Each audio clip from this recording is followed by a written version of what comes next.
Thôi. Chị cứ đưa thôi đâu có Ờ, sao thank you đâu. chị. Mình có số phone bỏ giáp ở ngoài. Bỏ gì? Lên trên này hả? Trên này hả? Rồi. Oh, okay. And there's quite a bit of fish here. Hi, chào em. There's quite a bit of fish here to see. So this is what it looks like.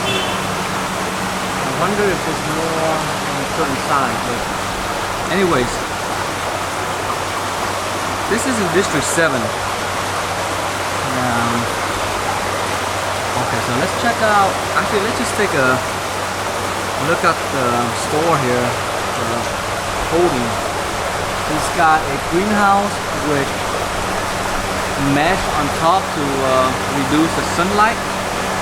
I'm sure that serves a purpose. But it's all contained inside this greenhouse here. And he's got one holding tank right here. There's a second one here. And a third one. And 4 smaller holding tanks on the other side. Wow, okay, so Để cô cho mình gì cho nên là vì mau được quen. yeah, I know, that's interesting. So let's go ahead and take a look at this pond right here, this fish on this side. So here's tank number 1.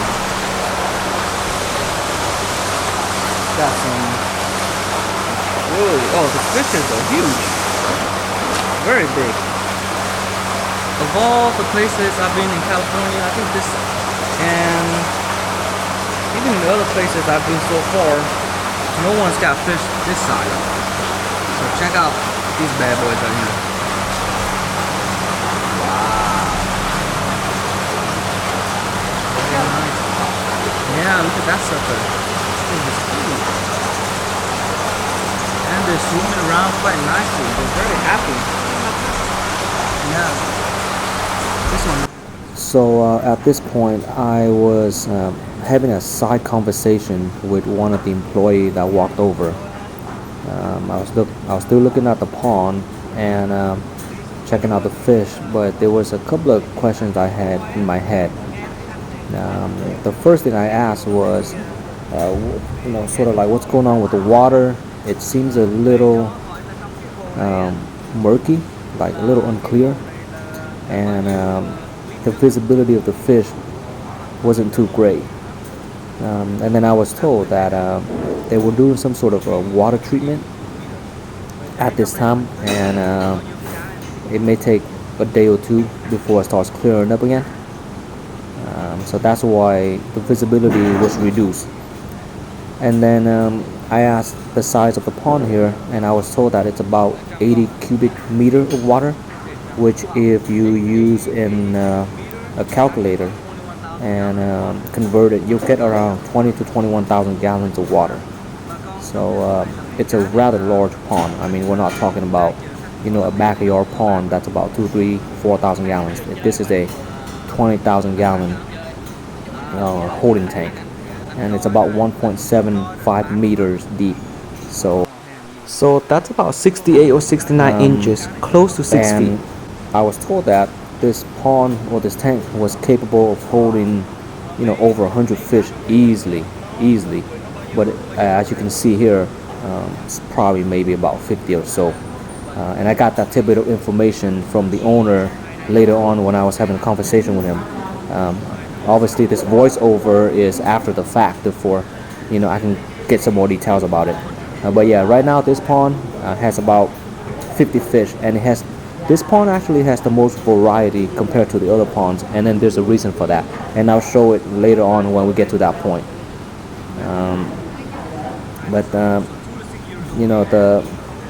The most variety and the best fish, I believe, was kept in this first pond. You can see there's all different types, right? You got gosanke, you got usuri, you got chawoi, karashi, etc. There's some asagi, there's some red asagi and so on, and there's a beniwoi as well. So that's why this thing is huge. Okay, so check out this next part here, and this is some interesting information that I was you know, privy to because I had a conversation with the owner later on. Notice how that there's a weir that's blocking the water outlet and it's reducing the current. That is intentional. It's really important, and the owner later on explained to me and why that's beneficial for the fish. So it's done that on purpose. There is a very specific reason for that.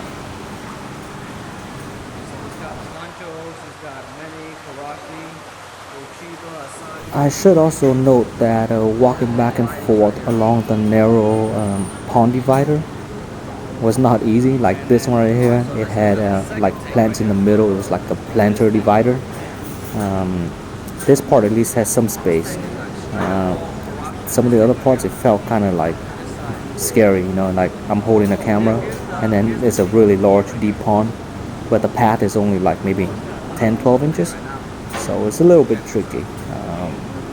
But nonetheless, I never fell in, which is good. And here we got to see a lot more of the Yamabuki that he has on the second pond. But this pond is also, you know, very similar in size. Well, it's the exact same size as the other one. All three of them are the exact same size. So at this point, you can see there's a line of people standing in front of the pond because the owner, you can see him on the left. I kind of cut him off, but he's on the left. And then there was like 10-15 people that just walked in. I guess they all had an appointment to come there at around 10 or so, I believe.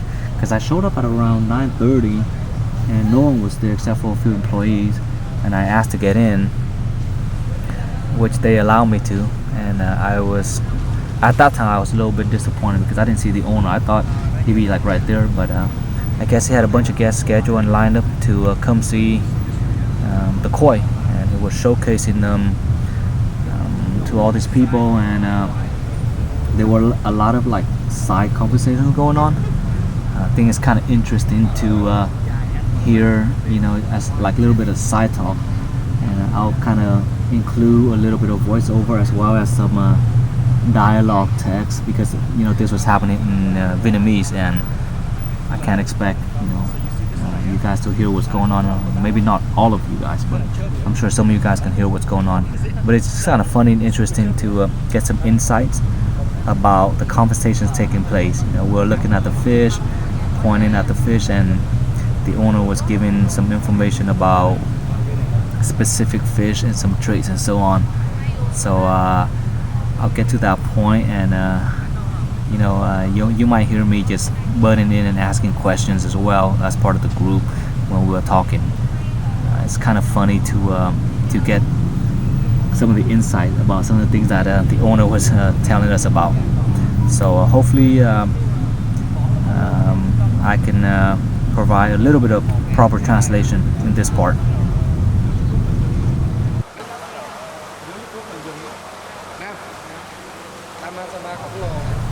So here you see the owner walking through, and he's standing on the pond divider right here, and he's gonna start talking about the fish in this pond. These are Izumiya Yamabuki, and he's gonna start talking about the size and different types of fish and so on. Con này chắc cũng trên 80 rồi, 86. Giữ hả, 86 hả? Tại nó hồ sâu mà. Con này nó 95 rồi. Ôi mấy mấy trăm? Hồ mét 75 mét mà. Ủa? Hồ sâu mà.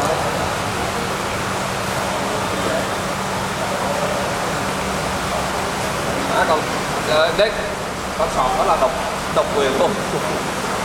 Sao có đi vậy? Ôi nó đây. Nó giờ nó like Tamai Sapa rồi.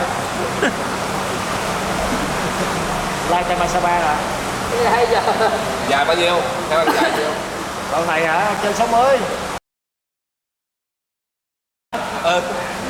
Tưởng đâu mà sọ mà không dài à? That's a fat Hồi xưa choking bé anh. fish, but it's 70 cm. Hay giờ. Độc quyền. Ủa nó từ xưa giờ nó vậy luôn hả? Thì nó lên giờ càng ngày nó bính dài. Nó bính dài đã cho mà không dài. Mà ăn cái đó là nó có trứng nhiều hay sao vậy? Hả? Nó có trứng nhiều trong bụng hay sao vậy? Sao nó lớn vậy? Con cả tạ, Đến giống như đây này, giống như đây nhưng mà béo đấy. giống như mình béo lên vậy Mình đó. béo lên tí nữa là thành short này. Anh Nam mà chơi game là giống như vậy luôn á. Wow. He's saying that it's big but it's still Cái growing. màu nó chưa đạt là do là bị thiếu nắng. Đúng rồi. So here he started explaining why he's not happy with the color of the fish, because the greenhouse originally the roof was clear, so it allowed a lot of sunlight to penetrate. But over time, the panels started to cloud up, and it impacted the amount of sunlight penetrating through the pond. So that's why this just isn't enough sunlight.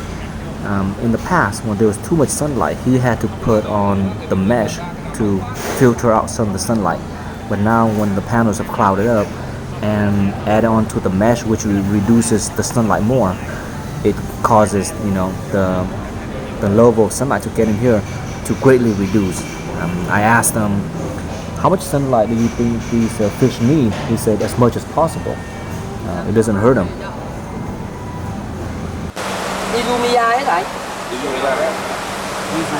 Hòm kinh hoàng. Hôm bữa qua Indonesia mà một con 94 mà nó đòi 6 triệu yên. 94 body hơn con này một tí. 6 triệu yên. Người ta là để một cái con Yamabuki đẹp mà nó lên cái kích thước jumbo rồi mà nó hoàn hảo. Đại cát tìm vàng. So here the owner was talking about this one time when he lent some of his Yamabuki to someone or a place, and they put them in a pond, but they cover up all the shade because it got too hot, and they put them under the shade for like 10 days or so, and that's all it took, and all the color started losing, like it started fading, got a lot weaker. And so when he got the fish back, they didn't look anything like the way they were when he let them borrow. That's an interesting. I didn't even know people lend out fish like that, but that's what happened. Anh mà thường mấy con Yamabuki á mà anh thấy một ngày nó thường bao nhiêu tiếng ánh sáng nắng trong có màu. Càng nắng nhiều càng tốt. Càng nắng nhiều tốt hả? Mà được nước mát nữa thì ok, nước không mát cũng chẳng sao. Nhưng mà thường nước của anh là nắng là nắng toàn phần luôn là ok. Ở Việt Nam nước của anh là mấy chục cỡ. Đây là đang 29 độ. 29 độ. 28, 29 độ. Này đẹp quá luôn. Hoàn hảo. Đó là Hoàn hảo. Đó là anh đang cho ăn cầm hơi đấy nha. Vậy trong này anh cho ăn một ngày bao nhiêu lần anh? Hồ này một ngày ăn hồi xưa là ăn có 1 ký 800g đến 1 ký thì nó đâu có đủ sức, ít lắm. Thường mình cho ăn là mới cho ăn lại đây khoảng tầm 10 ngày là cho ăn lên là 1,5 kg. 1,5 kg là cỡ 2% không anh? Làm gì được? Đây hơn nhiều chứ. Đây là 4%. Đây là phải là 200 kg hơn, 200 mấy chục ký, 300 kg. Vậy là 5% hả? Làm gì được? Đây là không được 1%, không phải mấy %. Không phải, thường mình cứ cho nó ăn cỡ 2% một ngày nếu như mình muốn nó lớn nhanh. Không chịu được. Sai này cho ăn thì thăng thiên.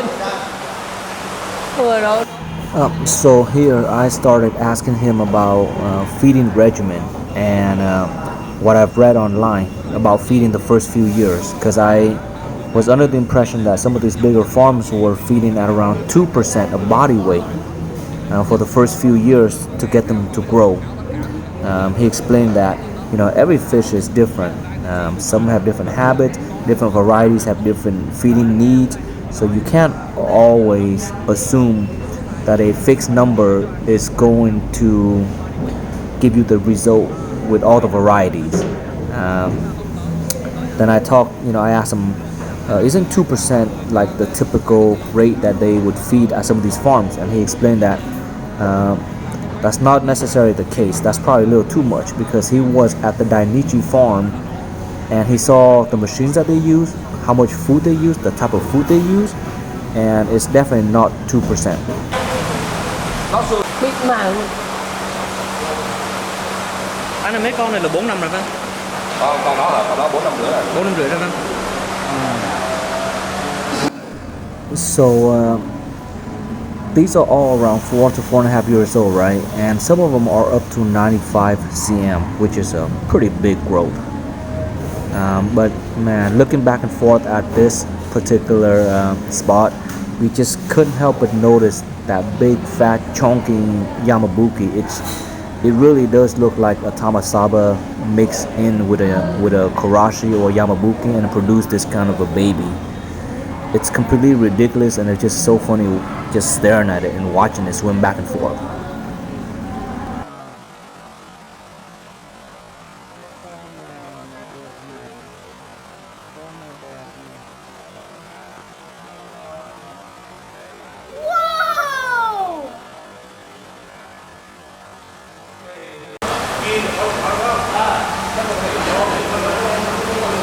So let's look on this side. He's got even more stuff here.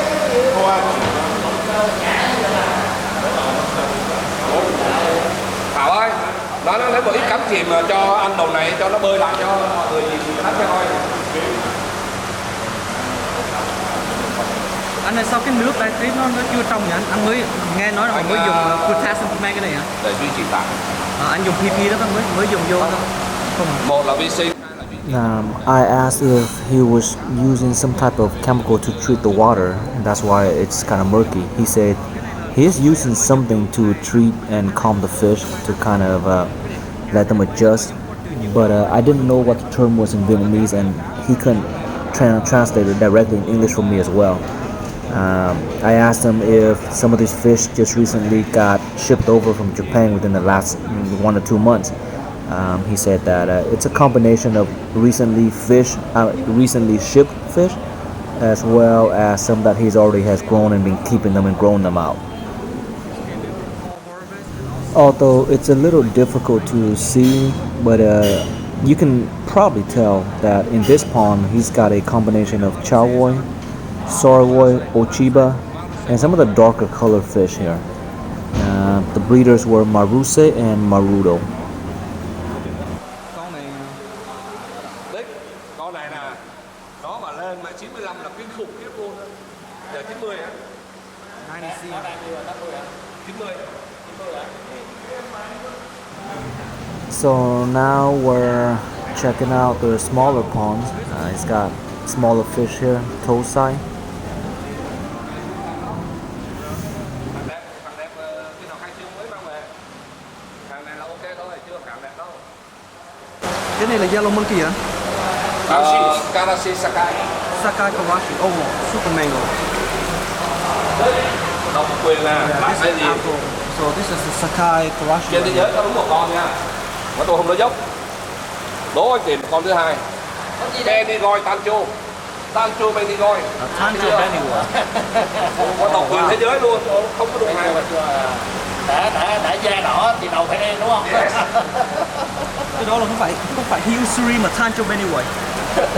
Không phải đâu. Nếu mà nói đúng ra thì nó vẫn được đánh giá là Usuri. Đúng rồi, em biết mà. Hiusuri bởi. Tancho còn là Tancho Usuri thì đúng không? Đúng là Tancho Usuri đúng rồi đó. Okay, so don't freak out. Okay, that's not a new variety. That's a Hiusuri with a tanjo marking. It's cut out surgically, made it to look like a perfect circle. That's what it was. Là nóng tròn. 100% tròn là cắt hết.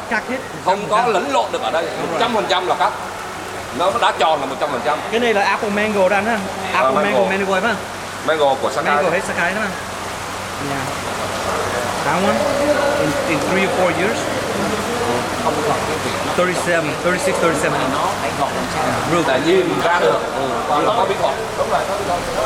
Check out the other one. Trầm tròn.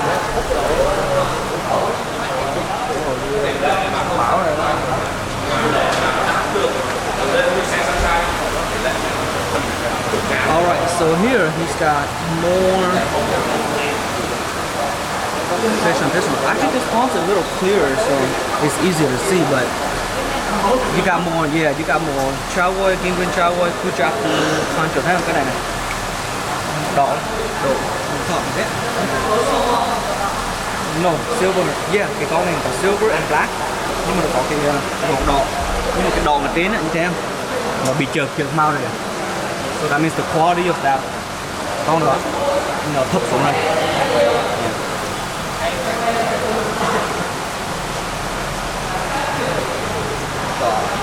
Got some ginling here, got sorghum.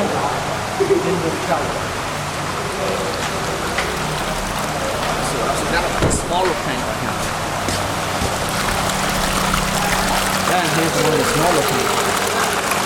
He's got a lot of big fish.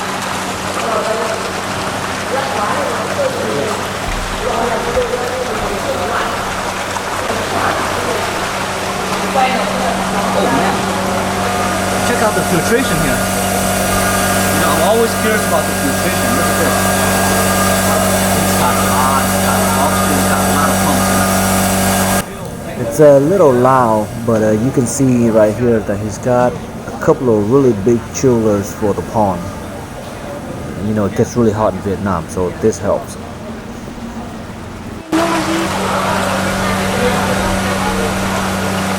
Không thôi nhưng mà là thành tố. Đừng có làm đấy vậy rồi xuống nhìn xuống nhìn là nhìn nó cũng đã. Vậy nhưng mà làm cái ô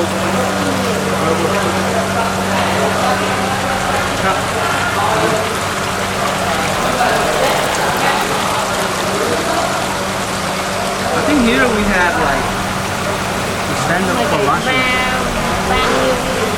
Mi sẽ mua một ngoài cả này nè, mua là lên một very big.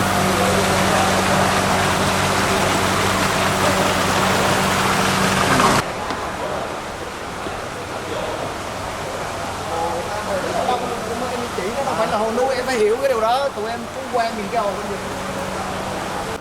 So we went back and looked at the pond that had a lot of the Yamabuki in there. There were just some of these questions that I've been wanting to get some input on, and you know, I wanted some insight from someone who has a lot of experience. I've been questioning it because I want to try home breeding of koi as well, and I just want to know what some of the best approaches were and why some of the routes that the breeders who have taken to select their parent koi. Cái Karachi anh thấy cái ba đi có loại nào anh thấy là anh thích nhất? Tất nhiên là Saigon thì nó là số 1 rồi. Anh thấy là nhưng mà em thấy Saigon nó so với Karachi nó hơi ngắn mà nó hơi cái bụng nó hơi bự hơn một tí nó không, thì đó là tùy con thôi. Tùy còn con cái con mặt đạt của nó thì nó rất là đẹp. rất đẹp á. Còn con Karachi á, mà thực ra mà để lên một cái con mà lên tới kích thước 90 mấy một mét mà để vẫn giữ được là cái con mà như thằng Saigon á, thực ra là nó không ấy đâu, nó bị cái này bị cái kia mà. Thế à? Tại vì qua coi show mình coi nhiều coi show rồi, thì những cái con mà lên kích thước 95 trở lên á, thì mình nhìn nhiều rồi mình hiểu. Tại vì em thấy bữa nay nhiều breeder đó mà nó hay dùng giống như mấy con cô sang kê phải giống như con Haku rồi nó bỏ thêm một con Karachi lên để cho nó breed với nhau. Nó dùng Karachi giống như để cho làm cái thân nó dài nó bự. Lấy cái body. Nhưng mà nó không dùng Saigon, tại sao vậy? Tại vì em thấy nhiều vậy rồi đó, nhiều người ăn cũng chứng nhận phải không? Do cái gen của cái con Saigon mà đi với con cơ cừ thì nó ra màu đen nhiều. Màu đen nhiều phải không? Đúng rồi. Ta đang muốn lấy màu sáng. Đúng rồi, nó muốn lấy màu sáng đó ha. Vậy tại sao nó không dùng Yamabuki mà nó dùng Karachi? Yamabuki thì nó lại không đặt được cái body. Ra được cái body mà như con đó nó đâu có dễ đâu. Siêu khó luôn. 1 trên 1 triệu. Đúng rồi, có thể. Nó không có dễ, thực ra là nó còn phụ thuộc vào mục đích người ta like để làm cái gì thì người ta sẽ biết được. Và mình nghiên cứu sâu vô về cái phối giống á, cái gia phả của tất cả những cái dòng á, từ con nào ra con nào á thì mình sẽ hiểu nó sâu hơn. Còn cái con Botan này là anh nghĩ nó dùng gì? Nó dùng Matsuba với Yamabuki hả? Con đó hả? Nó dùng hai thứ đó mới lên vậy hả? Cái đó là con Dainichi Botan đó hả? Đúng rồi. Đó đúng rồi. Con đó là dùng Yamabuki với Matsuba mới lên đó. Không phải Yamabuki, không có Yamabuki. Mà tại sao nó có cái màu vàng lá này được? Đó là kim mà, nó là metallic. Thì đúng rồi, Yamabuki metallic mà. Nó like từ con Ochiba. Ochiba. Ochiba, Karachi. Ochiba Karachi mà lên này hả? Không có Yamabuki. Không có Kuchaku bloodline gì đâu. 100% có, tại vì nó like với con gì em biết hết. Ochiba. Từ cái ngày đầu tiên anh đi chỉ mà nó like đơn sắc, anh là người kia nó like. Anh nói đó là anh lấy hết cái lô đó, cái lô đầu tiên. Botan này. Vậy bây giờ là nó tới generation nào đó, anh thứ mấy rồi? Giờ thì nó tùm lum hết trơn này, lâu rồi anh không qua anh coi. Okay, còn cái lần mà like đầu tiên là anh nói nó like. Anh nói là cho con này là Ochiba với gì? Ochiba và Karachi. Không. Urban Karashi. Urban Karashi, ok bạn. Tại vì bây giờ em còn nuôi ba Con mẹ Karashi. con thì được đa số là gì? Bố là Oshiba. Oshiba. So we're looking at these Yamabukis, right? And I've been wanting to have someone kind of give me some really important insight into the hump or that neck area, because the more I look at the koi, the more I really appreciate the neckline, the transition from the head to the back. The smoother the transition, to me, it's more appealing. Some of the humps can be so abrupt that you feel like it's just so weird. It's just like a giant ball on behind the head, and it was odd. So I asked him to kind of give me some insight into that, and he told me that when it comes to the hump, every fish is kind of be a little different. Some of them will have a smoother transition, and then some of them will be more abrupt. But what you really want is a good transition and a good height, but not too much. He said that if the hump is too tall, then what it does is it limits the length of the fish for growth. But if the hump is a good size, where it's more like diagonal, it adds to the height of the body, which gives it more mass. But if it's too high up and it's like a hunchback, then it prevents the fish from growing longer. And then there's also some where the transition is so smooth that the back is like flat, meaning like the depth of the fish, it won't grow as tall, like the body wise. Like if you were looking at the fish sideways, it's just not as tall and high. So that's something to look for when you're selecting the fish. It's a lot easier to see in a bigger fish compared to a young fish. So now we're walking back towards the first pond that you will see when you enter the koi area. And as initially, I was wondering why all the varieties or the different mixes were put in this pond and all the other ones were put in the other ponds on the right of it. And there was a reason for it. The employee told me that on the left side of this pond, towards where the building is, there's a huge glass that's see-through, but we can't really see it from this side that well. At least I didn't notice it at all. And the reason why that glass was built there is because it is a part of the owner's office. So let's check this out. So we're gonna now go and take a look on the inside and see. You can see from the inside the koi house, you can see the fish from the inside. Oh, look at this. Check this out. So there's like a house and office at the same time. Oh man. Wow.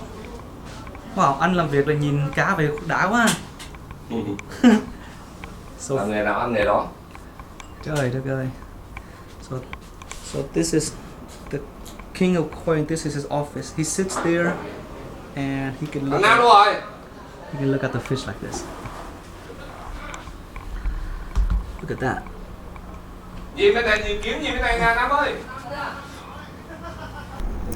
So we kind of just sat down there for a minute to look at the fish. The glass doesn't amplify or magnify the image whatsoever. The fish were just absolutely massive. So when I first got there, I thought that the glass like made them look a little bigger, but the owner told me that that's just how they look. The glass is 100% just natural. There's no magnification to it. It wasn't concave or anything like that. So now we kind of understand why there's the different varieties on the first tank, because he's able to see them all when he's working. So obviously you don't want to have all of the same fish in one spot, and that's why that one has the biggest mix out of all the ponds. So now I asked if I can see his filtration setup that he's using at this location, and he was really nice, and he just walked me through the back and allowed me to see his filtration from back here, and the first thing you see are these like massive stainless steel tanks. He was telling me that each of those ponds are using 3 of these tanks, and each of these tanks were 5,000 liters of water. In addition, he uses a drum filter before the water gets into the moving media tank. I asked if he was using like a K1 or K3 media, and he told me he's not. He's using some sort of plastic biochips though, so it's very similar. Mà trong một tuần là anh thay nước bao cỡ mấy phần trăm anh? Hiện tại bây giờ anh không hề thay nước, mà chỉ có bù cho room hoạt động thôi. Ồ, sao không thay nước được hả? Anh thì chỉ có bù cho room hoạt động thôi. Ồ, mà nó không bị gì hết à? Thế bình thường. Bình thường. Tại vì bên mình họ hay nói là thường một tuần nó nên thay cỡ 15-20%, nhưng mà nếu như mình biết lọc tốt thì đâu cần đâu không? Có nghĩa là mình chỉ quan tâm tới chỉ số nước thôi. Còn các cái chỉ số nó đã ok là cái lọc của mình nó xử lý được rồi. Nó không làm cho nước bị tăng cái TDS, đúng rồi, pH, các cái chỉ số amoni, nitrit.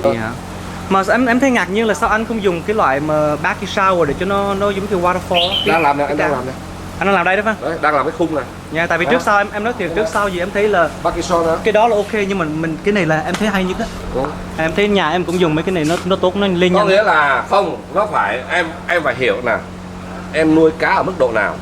Cái thứ hai là cái chất lượng như thế nào. Đúng rồi. Cái thứ ba là em nuôi ở gia đình em khác, còn em nuôi ở đây là một cái cửa hàng, cái tiệm bán mà khác. Cái tiệm bán nó khác. Rồi tất nhiên nó rất là tốt, nhưng em phải xác định là chi phí nó sẽ tăng cao. Bởi vì em phải sử dụng cái máy bơm là tốn điện gấp 3 lần trở lên, gấp 3 lần trở lên so với một cái bơm tạm. Đúng rồi. Rồi nhưng mà bên em thì em làm hơi thấp, mà em làm cao quá, em làm cỡ 1 mét mấy thôi là được. Không, đây anh làm chỉ 3 ngăn thôi. 4 ngăn đúng rồi. hơi cao. Em thấy 4-5 ngăn hơi cao đó, thường 2-3 ngăn là được rồi. Thực ra là càng nhiều tầng càng tốt. Nhưng mà quay trở lại cái câu chuyện đó, anh không đi theo cái công thức mà người ta nói đó là càng nhiều tầng càng tốt, bởi vì mình chỉ tính cái khoảng cách cái giọt nước nó rơi xuống. Nó cần tí vậy thôi này, nó cần dài đó, nó giọt xuống là ok rồi. So at this point, we were talking about, the filtration and how to make it effective, and as well as being cost efficient, which is, you don't have to stack it up super high. You don't have to go crazy with it. Have good water volume going through it, and it will be very effective, because the goal is to break up the water column into as many little particles as possible. That is ultimately what helps aerate the water. The oxygens will saturate the water better when it has more surface area. So this was his philosophy, and I absolutely agree with this, because it's all about surface area. That is so very important. He emphasized that, if you do not have the ability to have a large sump to hold the media, or a large backy shower, then you can make a smaller version as long as your pond has a more surface area. So we're talking about having a wider pond, where the surface area for the water to exchange with the gas in the air and the atmosphere is easier. So that will really help keep the water better and provide more oxygen. So at this point, as we're talking about surface area and the importance of what that does for the water, and obviously in terms as the result what it does for the koi, I asked him if there were any special sauce or any special secret, or was there anything ultimately super special about a Japanese mud pond, aside from just having a very large surface area, which helps with aeration and ease of maintenance. So he explained to me that it's more than that. It's more than just the water volume. It's more than just the surface area, and it's more than just the oxygen there. in a mud pond, there are all sorts of organic, organisms, small things that koi eat, and those small natural occurring, you know, I don't know what it is, insects, amphibians, small fish, small snails, algae, whatever it is in the mud pond, it's natural and it really helps with the skin pigment and the coloration of the koi. It's something that food that we purchase for the koi simply cannot replicate. No matter what type of koi food that you purchase, if it's dry food that comes in a bag or a bucket, it's really never the same as what a natural pond can provide. Hence, the reason why koi develop better in a large mud pond, and they have better skin and color compared to raising it in a concrete pond. I asked him, given the higher temperature in Vietnam versus Japan, if you took two sets of koi and raised them, and at the end of the year, which one does he think will grow bigger? And he said, the one raised here can get bigger and will get bigger, but it is unlikely to be of better quality than what was raised in a mud pond. He goes on further to explain that it's simply not just a matter of how much protein you give to a koi. In a natural mud pond,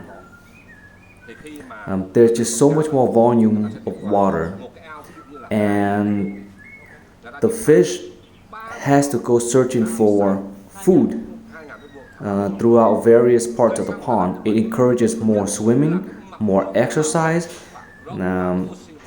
It really helps with body conformation in a way that a pond that we create cannot replicate. Just sort of like people, you know, organic natural food should and is likely and more and it can be seen, that it's better for people, and the more we walk, the more we exercise, the better it is for our body. Even if we have a really large concrete pond and feeding it on a routine schedule with a lot of protein, it cannot result in a koi that has the kind of conformation that you get from raising a koi in a mud pond for a few years. Even though it may get bigger, it's just the conformation is a little off. It won't be the same. He explained that in a mud pond, the environment is just right for a koi to develop in a way that it's supposed to develop. It's not just getting bigger, it's good body conformation, good bone structure, the way it swims, the way the fins move, the way the tails, wave back and forth. It is just more natural, and because of that, it results in the form of a koi body that's much more natural looking and better than just simply bulking a fish up in a concrete pond. Nhà sản xuất nào cũng vậy thôi, nó sẽ quảng cáo là đủ thứ hết á, đúng không? Nhưng mà thực tế ra đồ ăn khô không bao giờ bằng đồ ăn tươi. Có nghĩa là cái chức ăn là quan trọng, còn cái khô lớn thì cũng một là nước, hai là thức ăn. Ngoài cái yếu tố gen không bàn, yếu tố gen con cá thì không bàn rồi, vì nó là chắc chắn phải cần rồi. Khi mà em nuôi, một là nước, hai là thức ăn. Giờ là nếu như mình nuôi cá hai bên nó cũng lớn, nhưng mà tại vì cái hồ bự bên dưới là nó bơi nhiều, hay chỉ nó exercise nhiều, xong nó cái body nó đẹp hơn là vậy không? Anh nói đầu tiên là thức ăn. Thức ăn quan trọng. Nó ăn là nó ăn cả ngày. Nó không làm cho con cá giống như mình á, con người cũng vậy, nó không ai khuyến khích là ăn quá nhiều trong một lần, mà ăn nhiều lần nó sẽ tốt hơn. Đi lui đi tới nhiều. Chính xác. Thì con cá nó vừa đi bơi, nó vừa thì ăn, nó ăn một ít thì từ từ cái pha thì của nó lên rất là đẹp. Đúng rồi.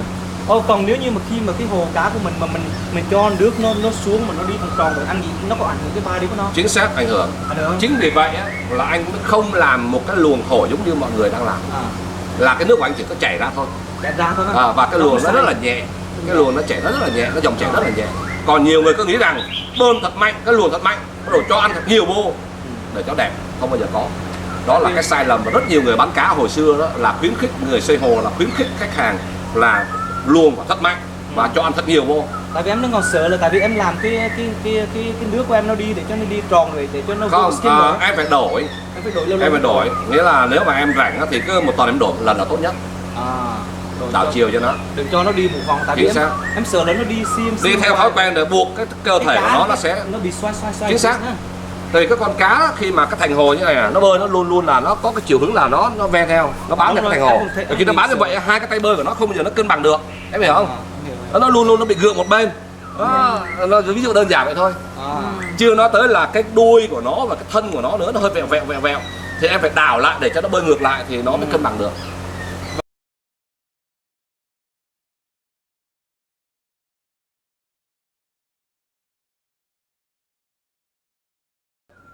So at this point, you can kind of see that he has very extensive knowledge of, raising koi properly that he's gained over the years, decades, I should say. And now I have to find ways to incorporate these ideas and this knowledge into my own koi keeping practices. It's such good information that I don't think many basic koi keepers take the time to research and learn, but honestly, having this kind of information really helps you improve the hobby and improve the development of your koi. And then I go on to kind of ask him about the kind of quality and practices that the koi show people engage in. He begins and starts telling me, koi show keepers, the ones that are keeping koi specifically for show, they go through all sorts of specific practices. It's very complicated, and it's very like on the extreme end of koi keeping. Mà đi ra koi show, tại vì khi mà em đưa cá ra koi show là em phải có một cái khuôn khổ riêng. Rồi em nuôi những cái con mà em cảm thấy là nó có khả năng nó sẽ lấy giải.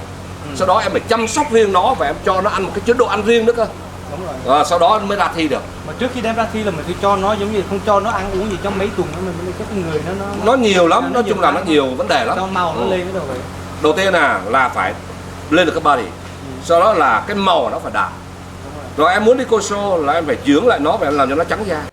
Thì cái điều đó là Danny Chim có làm.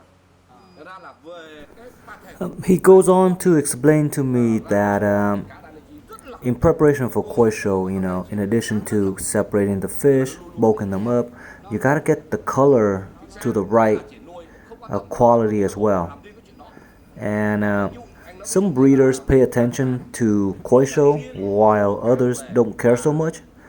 And then there are also, people who specialize in preparing koi for show and selling back to koi keepers who want to enter those koi at the shows. So the hobby can be very extensive and caters to a lot of different type of audience. Now, in any case, I spent like over half an hour, like after going through the ponds and visiting his office. I spent over half an hour just talking to him, next to this filter area, and I learned quite a bit of interesting things. There are things that I didn't consider before. There were things that I felt like my beginner's practice were in line with some of his philosophy, and there are new things to consider, moving forward. So I'm gonna try and incorporate as much as I can based on what I've learned and see from and heard from him into my pond and my future ponds. Hopefully you guys found this tour to be interesting and educational. I think that he is the number one koi dealer in Vietnam for a reason. He's got a lot of experience. He's been in the game for many decades and learned a lot. He's really at the top of his game, and to be honest, he's also probably one of the top koi dealers around the world, and many people know him. Ruby Koi Farm is quite famous. He told me that when he goes to Japan to the dealers, they all welcome him without any issues.